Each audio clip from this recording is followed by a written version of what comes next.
Bonsoir à tous et à tous. Ce soir, c'est moi qui ai le privilège de partager la parole de Dieu avec vous. Et comme le pasteur a dit la dernière fois, c'est pour partager la parole de Dieu, c'est pas seulement un privilège, mais c'est aussi une responsabilité.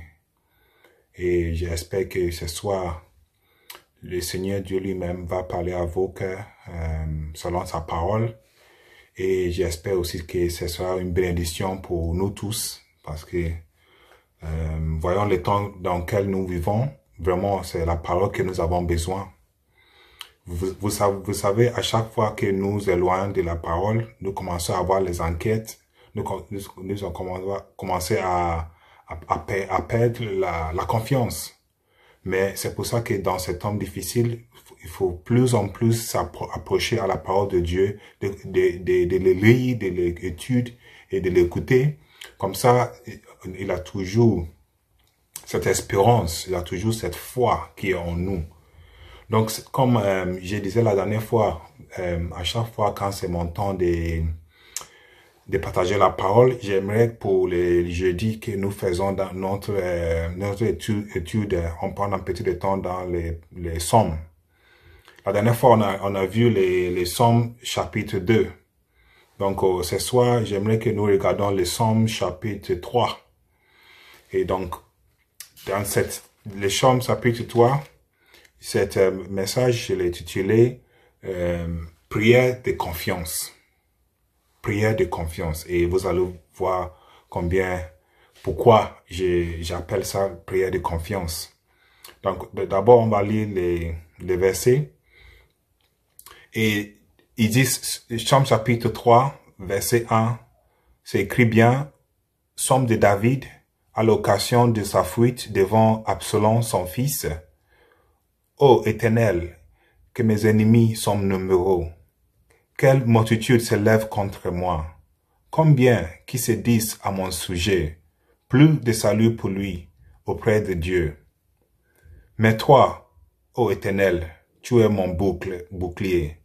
Tu es ma croix et tu relèves ma tête. De ma voix, je crie à l'Éternel et il me répond de sa montagne sainte.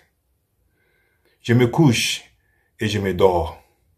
Je me réveille car l'Éternel est mon soutien.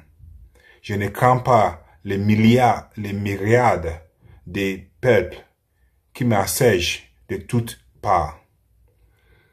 Lève-toi, ô Éternel, sauve-moi, mon Dieu, car tu frappes à la joue de mes ennemis. Tu brises les dents des méchants. Le salut est auprès de l'Éternel. Que ta bénédiction soit sur tes peuples. Cet merveilleux passage.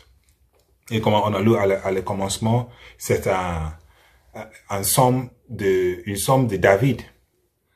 Et quand on voit cet ensemble de laments et de confiance en même temps, c'est un mélange de lamentation et en même temps de confiance.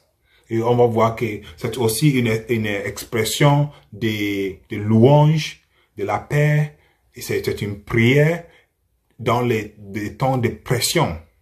Et je pense que ça résume un peu dans le temps dans lequel nous vivons. Parce que avec tout ce que nous voyons auprès de nous, le confinement, les virus qui se répandent partout, et on sait même pas les jours si on peut travailler demain ou on va être confiné encore, on voit même où on y va.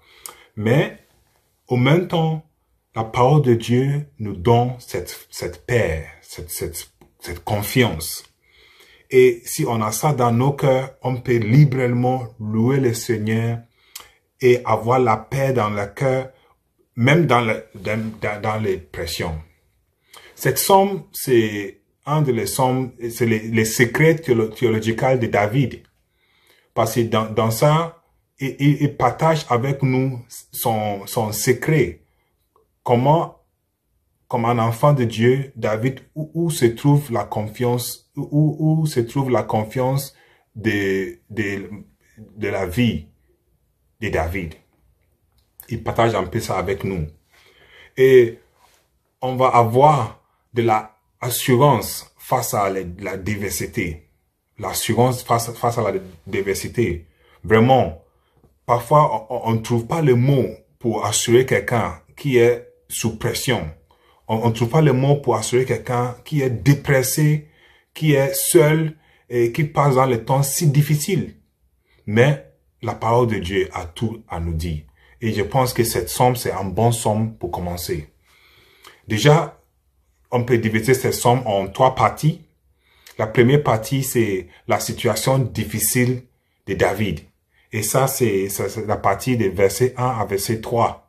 Si on peut les relire encore, le verset 1, il dit « Somme de David à l'occasion de sa fuite devant Absalom, son fils. » Absalom, son fils. C'est étonnant.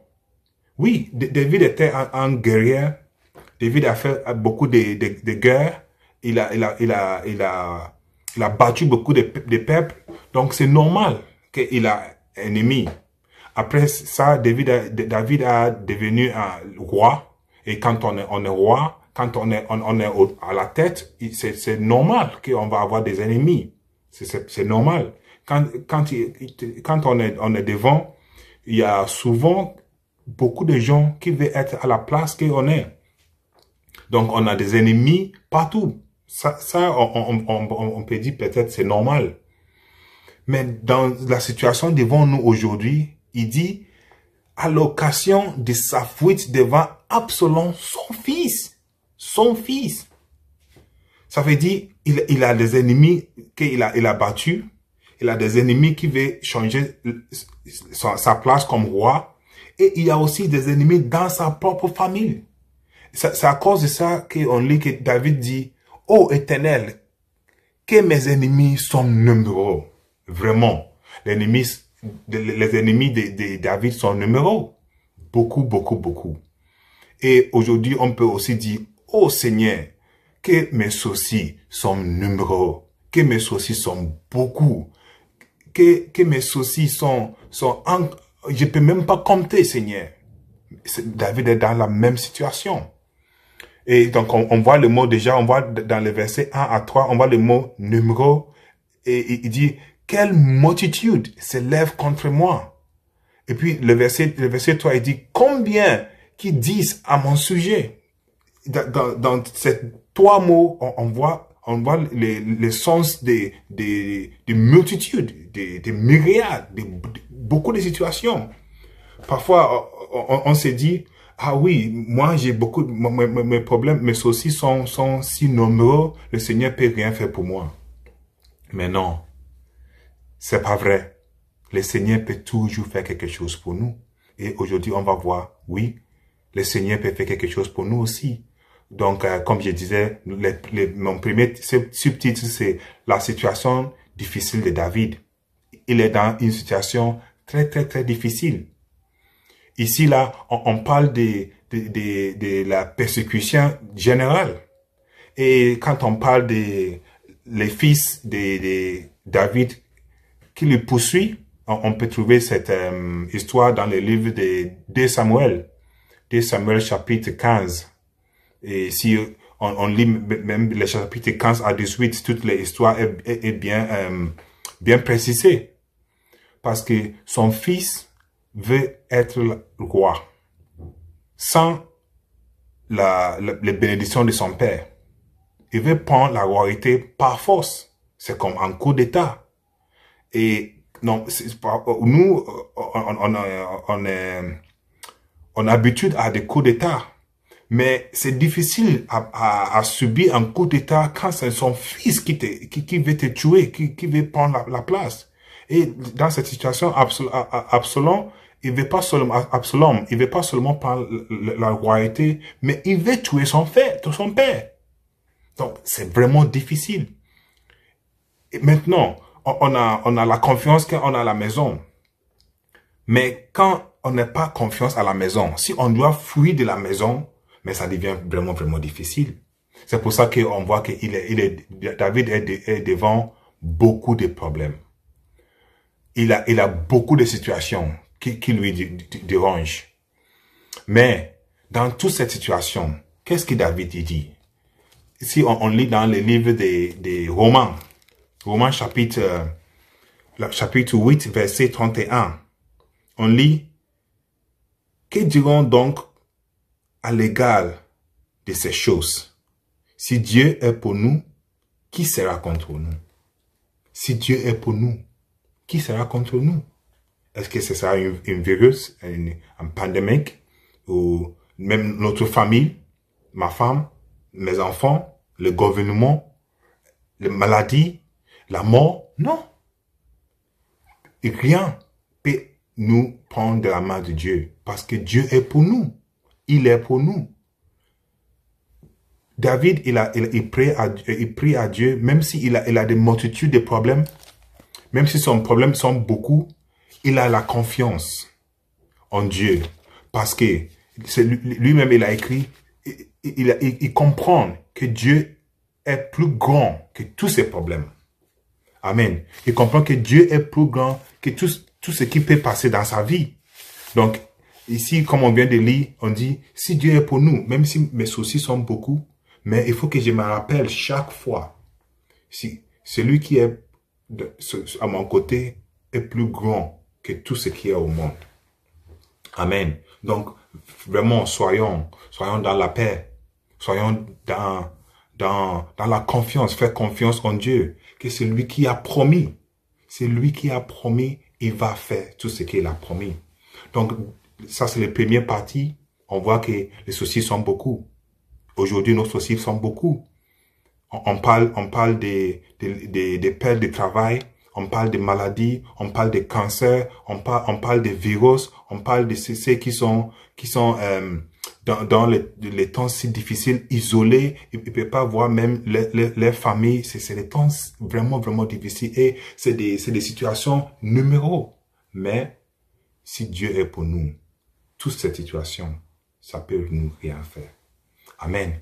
Et si on passe au deuxième partie, qu'on voit la paix de David. La paix de David. Et ça, on voit dans les versets 4 à 7. Si on regarde le verset 4, David dit, « Mais toi, ô Éternel, tu es mon bouclier. » Bouclier, qu'est-ce que ça veut dire? Bouclier dit son protection. C'est lui qui lui protège. David était, comme j'ai commencé à dire, David était un guerrier. Il a participé dans beaucoup de batailles. Et pour un guerrier, les boucliers, c'est vraiment une des choses très, très, très importantes. Un bon guerrier peut aller en guerre sans épée. Mais seulement avec son bouclier, il peut se défendre et il peut se battre jusqu'à il veut trouver l'épée de quelqu'un. C'est pour ça que souvent on voit ce mot bouclier dans la Bible. Vraiment, c'est une chose qui protège les soldats. Donc ils disent, mais toi Seigneur, mais toi Éternel, tu es mon bouclier, tu es ma gloire, tu es ma gloire. Et puis il ajoute, toi tu es mon bouclier, tu es ma gloire et tu relèves ma tête. C'est toi qui donnes la gloire à moi. C'est toi qui me donnes la gloire. C'est toi qui me donnes la bénédiction. C'est toi qui me relèves. Quand je suis abattu dans mon esprit, les seules choses qui me tiennent debout, c'est toi, Seigneur. Donc, ici, David dit, je me couche et je dors. Le verset 16, le verset 6. Il dit, le verset 5 d'abord. De ma voix, je crie à l'Éternel, et il me répond de sa montagne sainte. De ma voix, je me crie à l'Éternel. Oui, parfois, on arrive à prier dans le cœur, on arrive à prier dans l'esprit, on arrive à prier sans vraiment lever la voix. Mais dans cette situation, David dit, mes ennemis sont numéros. Vraiment, j'arrive plus à prier dans l'esprit. Je suis forcé de lever la voix et vraiment crier vers l'Éternel, même peut-être pleurer et demander que l'Éternel se lève et me défende. Donc il dit, de ma voix, je crie. Et frères et sœurs, je pense que ça c'est quelque chose de très bien aussi pour nous, que parfois, Oui, on prie, on fait la gentillesse, on prie bien, on a essayé de garder, je sais pas comment on dit, mais on a essayé de prier gentiment. Mais parfois, il y a des situations qui, vraiment, ça nous dépasse. Il faut qu'on lève la voix. Il faut qu'on prie. Et quand on arrive à cette situation, on voit que aussi le Seigneur, il agit. Il agit vraiment. Parce que souvent, on prie sans prier, en fait. Parce qu'on prie avec certains... Oui, même si je demande ça à Dieu, dans ma tête, je sais déjà ce que je vais faire. Donc, la prière, c'est un prière c'est pas un prière qui vient du cœur, en fait, ce que je veux dire. Mais quand on a aucune source, on est face au mur et on ne peut pas tourner à gauche et à droite, vraiment, là, on lève la voix. Et c'est là qu'on est cœur à cœur direct avec le Seigneur. Et là, c'est quand le Seigneur agit. Donc, David dit, de ma voix, je crie à l'Éternel et il me répond. Vraiment, que Dieu nous aide, que toute notre prière soit vraiment cœur à cœur avec l'Éternel. Vraiment, cœur à cœur avec lui. Donc, juste à côté, dans les Psaumes chapitre 4, si on peut regarder juste à côté, Psaumes chapitre 4, verset 9, on lit, je me couche et je m'endors en paix. Je me couche et je m'endors en paix. C'est la même chose que David répète ici dans le verset 6. Il dit, je me couche et je m'endors. Ça veut dire qu'en fait, c'est quelque chose que David expérience beaucoup. C'est quelque chose que David dit souvent. Je sais pas combien de fois il dit ça dans les psaumes, mais si on peut prendre un peu de temps chez nous et regarder combien de fois il s'écrit, je me couche et je me dors. Pourquoi il expérience ça? Parce que David a cette foi en Dieu, que celui qui a promis va faire ce qu'il a dit. C'est pour ça qu'il arrive à coucher, à dormir. Mais c'est pas évident. C'est jamais évident. C'est pas facile de coucher et dormir quand on est face au problème. Mais c'est pour ça qu'on vient de lire dans le livre c'est pour ça que j'aimerais que nous regardions dans le livre de Jacques. Si on peut juste regarder dans le livre de Jacques. Jacques chapitre 1, le verset 5. Jacques chapitre 1, verset 5. Ici, il dit, si quelqu'un entre vous manque de sagesse, qu'il la demande à Dieu, qui donne à tout simplement et sans reproche, et il lui sera donné. Donc la question aujourd'hui c'est, comment je peux dormir?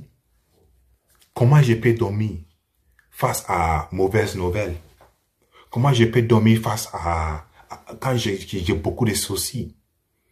David est obligé, quand on lit dans le livre de Samuel, il est obligé de quitter sa maison et de fuir. Et là, en fuyant, il fait des jours sur la route. Ça veut dire il doit faire les tentes et dormir sur la route. Et quand on peut se poser la question. Donc alors, quand il dort, est-ce qu'il arrive à dormir? C'est pas facile. Il y a ton fils qui te poursuit. Il veut te tuer. Mais David dit, je me couche et je dors. Donc, on pose la question, comment?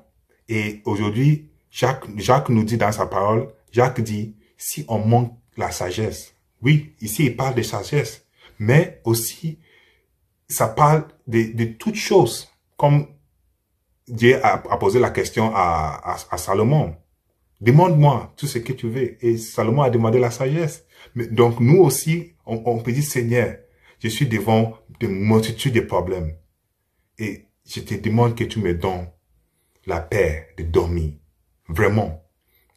Parce que vous savez, quand on a des soucis, souvent, et presque à chaque fois, les soucis, ça s'est résolu toute seule. Vraiment, on a essayé de faire des choses, mais à la fin, on voit que les soucis ça se résout tout seul.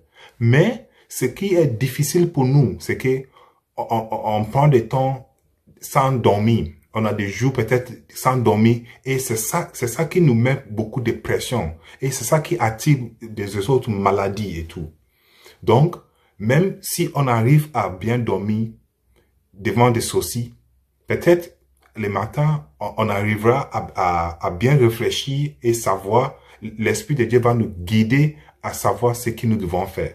Mais si toute la nuit, on n'arrive pas à dormir, mais le jour prochain, on peut rien faire des progressifs aussi. Donc vraiment, demandons à Dieu de nous aider. Comme David il dit, j'ai levé la voix, j'ai crié vers le Seigneur et il m'a répondu. Et à cause de ça, je me couche et je me dors. Vraiment, demandons à l'Éternel. Parce que quand on regarde le verset 7, il dit, je ne crains pas des myriades de peuples qui s'assiègent, qui m'assiègent de tous côtés. Ça me rappelle un peu des Psaumes 23. Psaume 27, verset 3. Et là où il dit, le Seigneur est mon berger. Psaume 23. Le Seigneur est mon berger. Je ne craindrai de rien. La même chose qu'il dit ici, quand on va aussi Psaume 25, verset 3, il dit la même chose. Je ne crains pas des milliards de peuples. Et cette expression aussi, c'est quelque chose qu'on voit souvent aussi dans les écritures de David. David a écrit, dans la Bible, on voit, dans les psaumes, on voit que on a 73 psaumes qui sont écrits par David. Et il utilise presque les mêmes mots parce que c'est son sentiment. C'est ce qu'il sent et ça change pas pour lui.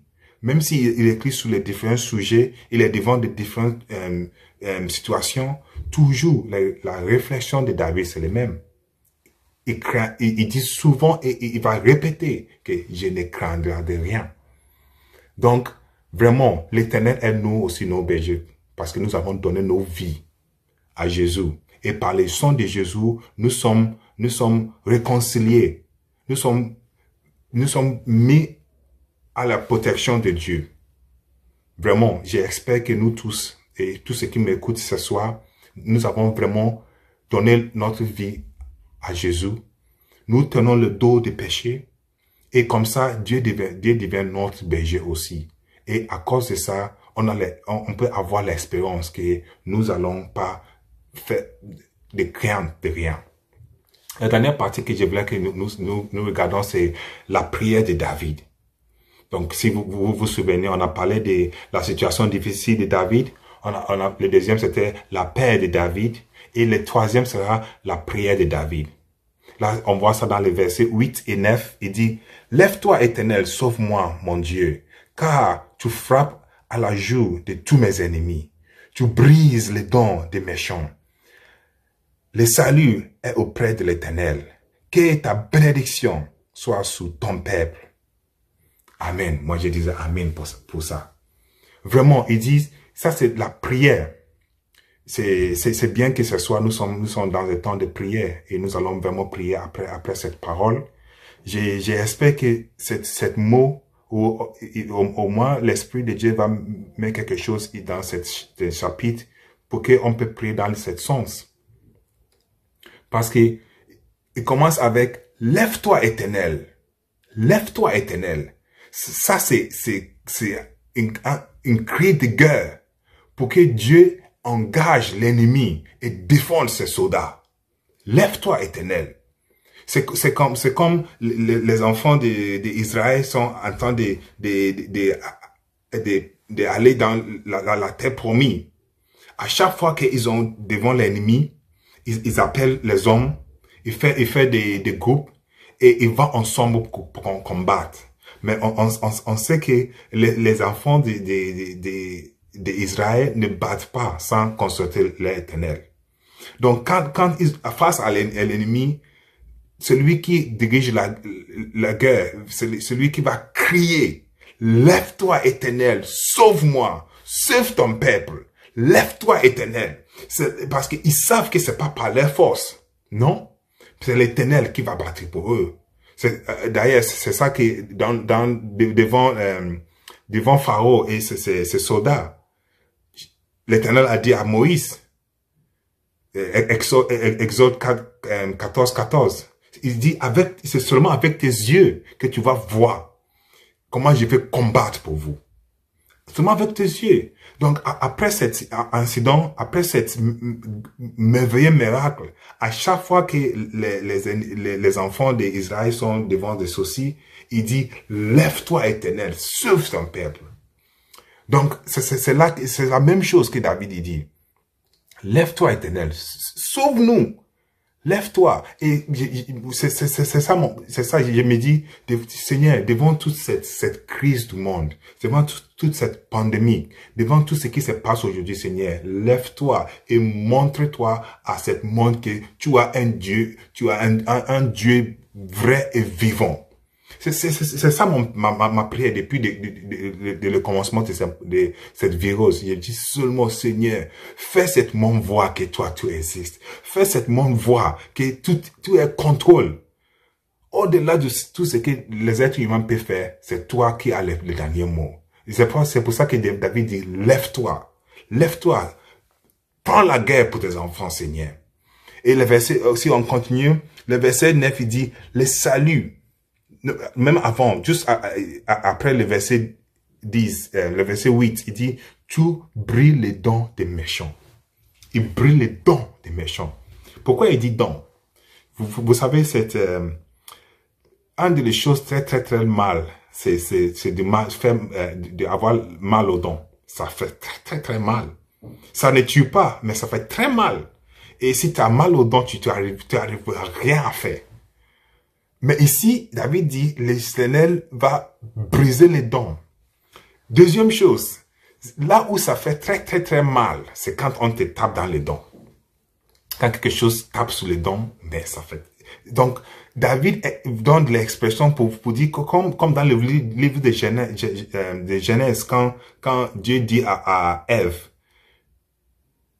l'ennemi va attaquer tes talons, et toi, tu brises là sa tête.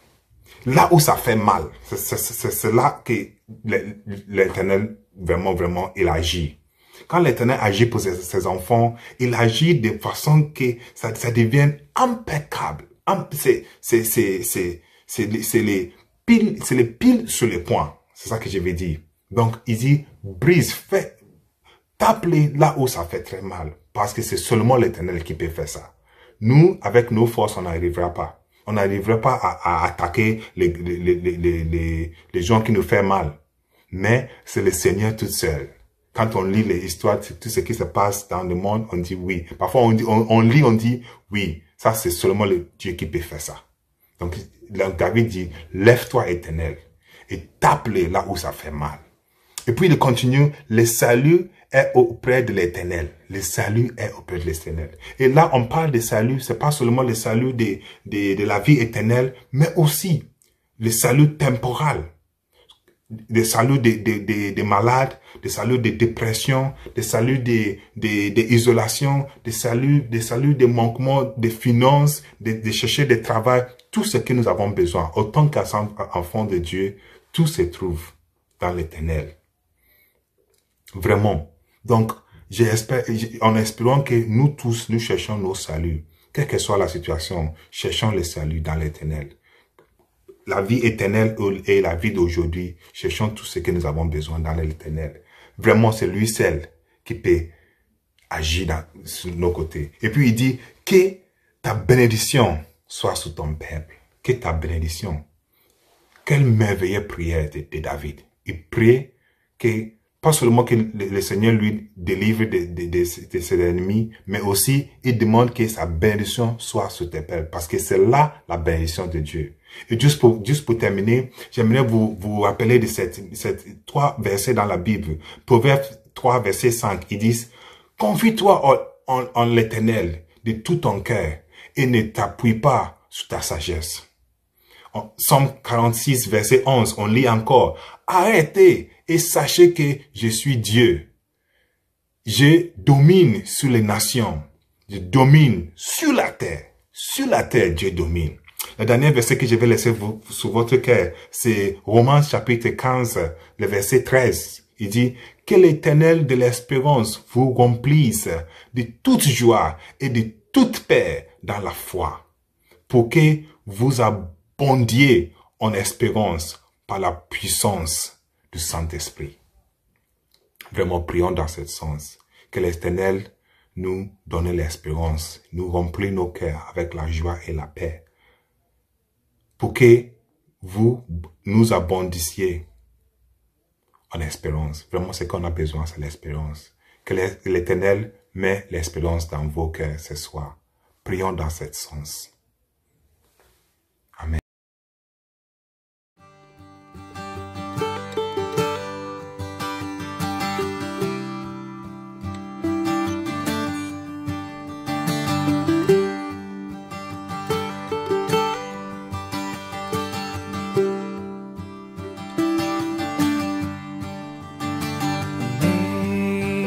Amazing grace, how sweet the sound that saved a wretch like me. I once was lost, but now I'm found. Was blind, but now I see.